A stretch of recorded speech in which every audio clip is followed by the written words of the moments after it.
सत श्री अकाल बेटा जी, आज हम करेंगे एक डिफरेंट एनर्जी की बात जिसका नाम है पोटेंशियल एनर्जी। लास्ट वीडियोस में हमने कैनेटिक एनर्जी पे बात की थी, वर्क एनर्जी थ्योरम भी देखा था। ये किस तरह की एनर्जी है, इसकी क्या विशेषता है, कैसे कैलकुलेट करते हैं, कैसे इसका चेंज कैलकुलेट करते हैं, वो इस वीडियो में डिस्कस करेंगे। सबसे पहले इसकी डेफिनेशन पढ़ लेते हैं। Energy of a system due to its arrangement. किसी भी सिस्टम की उसके अरेंजमेंट के कारण जो एनर्जी होगी उसे हम उसकी पोटेंशियल एनर्जी बोलेंगे। और यहाँ देखिए, ध्यान दीजिए, we are talking about a system. यहाँ पर एक individual object, mass M object V velocity से चल रहा है, क्या कैनेटिक एनर्जी है, उस तरह से बात नहीं हो रही। यहाँ पे एक सिस्टम की बात हो रही है। तो ये वर्ड क्लियर होना चाहिए कि सिस्टम से हमारा कहने का मतलब क्या है। And second cheese, arrangement. Arrangement का मतलब क्या है, अरेंजमेंट क्या कहना चाहते हैं यहाँ पर। तो सबसे पहले सिस्टम, आपने बहुत से सिस्टम्स ऑलरेडी पढ़े हुए हैं छोटी क्लासेस में। जैसे सोलर सिस्टम पढ़ा है हमने। सोलर सिस्टम में क्या क्या होता है आपको पता है, प्लैनेट्स हैं एंड सन है। फॉर एग्जांपल ये सन है, ये डिफरेंट प्लैनेट्स हैं। तो इसको मैंने ऐसे एक डॉटेड लाइन से अलग कर दिया जिससे बाकी चीज़ें से कंफ्यूज ना हो। तो अगर ये प्लैनेट्स हों और हमारा ये सन है तो हम इसे सोलर का सिस्टम बोल सकते हैं, यानी कि सन का सिस्टम बोल सकते हैं। बट इसको सिस्टम क्यों कहा जा रहा है, क्योंकि इनके बीच, इन दोनों के बीच, अगर कोई भी प्लेनेट ले लें, इनके बीच में एक फोर्स है। फोर्स ऑफ कौन सी होगी, ग्रेविटी की फोर्स है। ग्रेविटेशनल फोर्स लग रही है दोनों के बीच में, किसी भी प्लेनेट के बीच में। तो सिस्टम सिंपली ये नहीं कि उनके बीच में कुछ भी इंटरेक्शन ही नहीं है, कोई रिलेशन ही नहीं है। तो सिस्टम, हमने अगर जिसकी बात करनी है पोटेंशियल एनर्जी में, there should be some interaction, there should be some force interacting between those object. तो सिस्टम समझ आ गया, व्हाट इज अ सिस्टम। अब इसके अरेंजमेंट के कारण इसकी कुछ एनर्जी होगी। फॉर एग्जाम्पल, ये अरेंजमेंट समझने के लिए ये आ जाइए यहाँ पर। अब मैंने यहाँ पे अर्थ ब्लॉक सिस्टम ले लिया। तो we are only talking always, हमेशा क्या बात कर रहे हैं, सिस्टम की बात कर रहे हैं, अकेले ब्लॉक की बात नहीं कर रहे। यहाँ पर देखिए, ये अर्थ है और ये ब्लॉक सपोज कीजिए यहाँ पर रखा हुआ है इतनी दूरी पर। तो इस पर कुछ एनर्जी होगी इस सिस्टम की। अगर आपको ये एनर्जी देखनी है तो आप क्या कीजिए, इसको छोड़ दीजिए, यानी कि कुछ भी अगर सपोर्ट थी इसको छोड़ दीजिए। तो ये नीचे जाने लगा। ये नीचे क्यों जा रहा है, because it has some energy. और उस एनर्जी को क्या बोल रहे हैं हम, पोटेंशियल एनर्जी। किसकी वजह से थी वो इसके अरेंजमेंट की वजह से थी, क्योंकि ये इस तरह से अरेंज था। अर्थ यहाँ थी और ये ऑब्जेक्ट यहाँ पर था और ये सिस्टम इस तरह से अरेंज था। तो इस सिस्टम में कुछ एनर्जी होगी और उस एनर्जी को हम एक नाम दे रहे हैं पोटेंशियल एनर्जी। एक और सिस्टम ले लेते हैं। यहाँ पर हमने स्प्रिंग ब्लॉक सिस्टम ले लिया, यानी कि ये एक स्प्रिंग है और इसमें एक ब्लॉक जो है यहाँ पे एंड पे लगाया गया है। इसको अगर हम खींचें तो आपको पता लग जाएगा कि इसमें कुछ एनर्जी होगी। What is that energy, that is the potential energy. क्यों है, क्योंकि इसका कुछ सर अरेंजमेंट है। There is spring and block के बीच में कुछ अरेंजमेंट है, पोजीशन का रिलेशन है। पोजीशन किसी तरह से रखी गई है और उस पोजीशंस की वजह से, उस अरेंजमेंट की तरफ से, उस कॉन्फ़िगरेशन की वजह से इस सिस्टम में कुछ एनर्जी है। अब इसमें कुछ चीज़ें नोट कर लेते हैं। पोटेंशियल एनर्जी हमेशा सिस्टम की होगी। पोटेंशियल एनर्जी कभी अकेले, यहाँ पर अकेले मतलब ऑफ अ ऑब्जेक्ट का मतलब मैं कहना चाहता हूँ अन आइसोलेटेड ऑब्जेक्ट। आइसोलेटेड मतलब अकेला, किसी से रिलेशन नहीं, किसी से फोर्स नहीं लग रही है, उसकी पोटेंशियल एनर्जी ज़ीरो ही होगी। हम कह ही नहीं सकते उसकी कुछ पोटेंशियल एनर्जी, डिफाइंड ही नहीं है। कैसे, फॉर एग्जांपल यहाँ पर अर्थ है, यहाँ पर एक मास m पड़ा है। हम कह सकते हैं कि इस सिस्टम में कुछ एनर्जी है। अगर इसकी पोटेंशियल एनर्जी को देखना है, सपोर्ट हटाइए, नीचे जाने लगा, क्यों जा रहा है, कुछ एनर्जी थी, राइट। तो उस तरह से हम इसको एहसास कर सकते हैं पोटेंशियल एनर्जी का। बट थिंक अबाउट दिस, इसी मास को मैं स्पेस में ले जाता हूँ और आइसोलेट कर देता हूँ कि कोई भी फोर्स एक्टिंग कर रही, कोई ग्रेविटी एक्टिंग कर रही। अब इसकी पोटेंशियल एनर्जी क्या है, अगर इसका सपोर्ट सिस्टम हटा दूँ तो इस पर क्या फ़र्क पड़ेगा, कुछ भी नहीं। तो उसी तरह से इसको कह सकते हैं, अकेला ऑब्जेक्ट होगा, आइसोलेटेड ऑब्जेक्ट होगा, तो उसकी पोटेंशियल एनर्जी ज़ीरो है। इसीलिए आप हमेशा सिस्टम की पोटेंशियल एनर्जी पढ़ेंगे। जैसे आप पढ़ेंगे what is the gravitational potential energy, okay, what is the spring potential energy. तो सिस्टम बताया गया है ग्रेविटी का, यानी कि एक अर्थ है, एक ऑब्जेक्ट है, पोटेंशियल एनर्जी डिफाइन हो रही है, सिस्टम है। स्प्रिंग ब्लॉक पोटेंशियल एनर्जी, तो यानी कि स्प्रिंग और ब्लॉक हैं, उनके बीच में क्या पोटेंशियल एनर्जी है। तो ऑलवेज सिस्टम आपको बताया ही जाता है। पोटेंशियल से पहले सिस्टम का बताना बहुत ज़रूरी है कि कौन से सिस्टम की बात कर रहे हैं हम और किस पोटेंशियल की बात कर रहे हैं, कौन से सिस्टम की पोटेंशियल एनर्जी की बात हो रही है। पर आपने देखा होगा, हम तो जैसे अगर किसी की पोटेंशियल एनर्जी ग्रेविटेशनल के केस में, ग्रेविटेशनल सिस्टम में हम इसकी पोटेंशियल एनर्जी बोल देते थे सिंपली, इसकी पोटेंशियल एनर्जी इतनी है। क्या वो ठीक है? टेक्निकली तो, साइंटिफिकली तो गलत ही है, हमें सिस्टम की बात करनी चाहिए। बट बिकॉज अर्थ का इतना मास है, इतना ज़्यादा मास है कंपेरेटिव टू दिस, इसको कुछ फ़र्क ही नहीं पड़ता।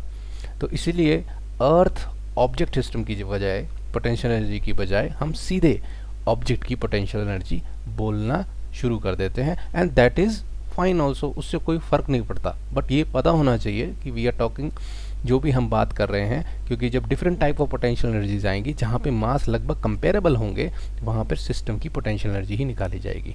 बट एज ऑफ नाउ, और इस वीडियो में भी हम जब ऑब्जेक्ट की पोटेंशियल एनर्जी की बात करेंगे तो आपको समझ लेना है we are talking about the system, but the earth is so big so that हम सिर्फ फोकस कर रहे हैं the potential energy change by this object, सिर्फ ऑब्जेक्ट की बात हो जा रही है, तो दैट इज सेम। तो हम बोल भी सकते हैं कि नहीं, पर क्या रीज़न है ये गलत है बोलना, ये आपको समझाया गया है यहाँ पे। Can we change potential energy? क्या हम पोटेंशियल एनर्जी सिस्टम की चेंज कर सकते हैं? यस। उसके लिए क्या करना पड़ेगा? आपको अरेंजमेंट चेंज करना पड़ेगा। सबसे पहले डेफिनेशन पढ़ लेते हैं। If you want to change the potential energy of the system, we need to change its arrangement. उस सिस्टम का अरेंजमेंट चेंज कर दीजिए। और ऐसा ऑटोमेटिकली जादू नहीं होगा, you have to do some work. To do so we need to work, and the work done will increase और डिक्रीज द एनर्जी, या एनर्जी बढ़ा देगा हमारा काम, या उसकी एनर्जी, पोटेंशियल एनर्जी डिक्रीज कर देगा। तो उस तरह से हम उसकी पोटेंशियल एनर्जी सिस्टम की बढ़ा सकते हैं या कम कर सकते हैं। फॉर एग्जाम्पल यहाँ लीजिए, यहाँ एक स्प्रिंग ब्लॉक सिस्टम है। अब इस ब्लॉक को मैं खींच कर यहाँ ले आऊँ, यहाँ पर आ गया ये, यहाँ से यहाँ ले आया मैं इसको। अब यहाँ करने में मुझे कुछ फोर्स लगानी पड़ेगी और कुछ डिस्प्लेसमेंट भी हुआ है। I can calculate that work. अब जो भी मैंने काम किया दैट विल बी स्टोर्ड, इसमें ऐड हो जाएगा, इसकी पोटेंशियल एनर्जी में वो एनर्जी जो मैंने ट्रांसफ़र कर दी है वर्क डन के थ्रू, वो स्टोर हो जाएगी as a potential energy. Same the case with the earth. अगर अर्थ है, अर्थ ऑब्जेक्ट सिस्टम की बात करें, तो कोई ऑब्जेक्ट यहाँ से यहाँ तक मैं लेके जाता हूँ, ये स्केल नहीं है, इतना दूर नहीं लेके जा रहा हूँ, अर्थ के पास ही हैं हम, तो यहाँ से यहाँ ले जाने में इसका हमें कुछ काम करना पड़ेगा, वर्क डन करना पड़ेगा, फोर्स लगाना पड़ेगा इसको ऊपर उठाने के लिए। तो हम जो काम करेंगे उसके कारण होगा क्या, वो इसमें पोटेंशियल एनर्जी इस ऑब्जेक्ट की स्टोर हो जाएगी। अब इसमें ज़्यादा एनर्जी है हम बोलेंगे, क्योंकि हमने काम कर चुके हैं और वो एनर्जी ट्रांसफ़र हो चुकी है इसकी पोटेंशियल एनर्जी में। तो अब डिस्कस कर लेते हैं ग्रेविटेशनल पोटेंशियल एनर्जी। तो कौन सा सिस्टम है? ग्रेविटी, अर्थ की मान रहे हैं और कोई ऑब्जेक्ट, तो इस सिस्टम की क्या पोटेंशियल एनर्जी है। हमने छोटी क्लासेस में ही ये फॉर्मूला कर चुके हैं कि change in potential energy is equal to mg delta h। Delta का मतलब क्या है? चेंज, यानी कि यहाँ चेंज इन हाइट, यहाँ पर क्या होगा? Change in potential energy. पहले कुछ पोटेंशियल एनर्जी थी और अब कुछ पोटेंशियल एनर्जी हो गई है ऑब्जेक्ट की। सिर्फ ऑब्जेक्ट की बात करेंगे क्योंकि अर्थ बहुत मासिव है, सिस्टम की बात करना छोड़ देंगे, ऑब्जेक्ट पे कंसंट्रेट करते हैं। अब इस फॉर्मूले की कुछ लिमिटेशंस हैं। तो दो लिमिटेशंस हैं। पहला, this will only work on the earth surface. क्यों? क्योंकि ये जो जी लिया हुआ है यहाँ पर आपने, ये तो आपने कांस्टेंट माना हुआ है, यानी कि अगर ये धरती है, अर्थ है, तो जो छोटा डिस्टेंस है compare to radius of earth, वहाँ पर ये ठीक बैठेगा फॉर्मूला। क्योंकि अगर आप बहुत दूर चले जाएं, यहाँ पे चले गए और सपोज कीजिए ये अर्थ के रेडियस के बराबर ही डिस्टेंस हो गया, तो आपको पता है यहाँ पर जी चेंज हो जाएगा। The gravitational force will be weaker, क्योंकि आप अर्थ से बहुत दूर चले गए हैं। तो ये फॉर्मूला किसके लिए है? सिर्फ अर्थ के सरफेस के लिए, जहाँ पर जी कांस्टेंट हो। तो फर्स्ट लिमिटेशन याद रखनी है, क्यों कर रहे हैं, कैसे निकाल पाएंगे ऐसा इस केस पे जहाँ पर वेरी कर रही हो, वो हम ग्रेविटेशनल पोटेंशियल एनर्जी जब पढ़ते हैं ग्रेविटेशनल चैप्टर, उसमें डिस्कस करते हैं। बट अभी तक हम क्या सिंपल प्रॉब्लम्स के लिए, सरफेस ऑफ अर्थ के लिए हम ये फॉर्मूला यूज़ कर सकते हैं। But remember, always when we are near to earth surface, जब हम ज़्यादा दूर नहीं गए हैं comparable to the radius of earth. Second, absolute potential energy is based on reference. इस सेकंड लिमिटेशन को थोड़ा समझ लेते हैं कि जो हम पोटेंशियल एनर्जी एब्सोल्यूट मतलब चेंज की बात नहीं हो रही है, उस जगह पर जो पोटेंशियल एनर्जी होगी उस ऑब्जेक्ट की, वो हमारे रेफरेंस पे डिपेंड कर रही है, यानी कि चेंज करेगी, जैसा रेफरेंस होगा वैसा चेंज करेगी। एक एग्जांपल ले लेते हैं, जैसे फॉर एग्जांपल यहाँ पर अर्थ है और ये ऑब्जेक्ट यहाँ पड़ा है, okay, and take this example. अब ऑब्जेक्ट यहाँ पड़ा है। अगर रेफरेंस फ्रेम दोनों यही होता है, रेफरेंस का मतलब क्या है कि जहां आपने पोटेंशियल एनर्जी ज़ीरो मानी है, मैंने अर्थ को माना फर्स्ट केस, तो यहाँ इसकी कुछ पोटेंशियल एनर्जी होगी, राइट, mgh से कैलकुलेट कर सकते हो। यहाँ पे इसकी पोटेंशियल एनर्जी क्या होगी, ज़ीरो बोल देते हैं, क्योंकि रेफरेंस पॉइंट पर आ गया, यहाँ पर h की हाइट कुछ नहीं है, तो हम क्या बोल देंगे कि what is this, potential energy zero हो गई। So this assumption itself is wrong, क्योंकि अगर हम गड्ढा कर दें ये ऑब्जेक्ट नीचे जाने लगेगा, अगर इसमें पोटेंशियल एनर्जी है ही नहीं तो ये नीचे क्यों जा रहा है, तो ये ऐसा क्यों हो रहा है, क्योंकि यही हमारी जो एजम्पशन है कि जो हमने रेफरेंस पॉइंट माना हुआ है उसके कारण पोटेंशियल एनर्जी की एब्सोल्यूट वैल्यू निकल रही है।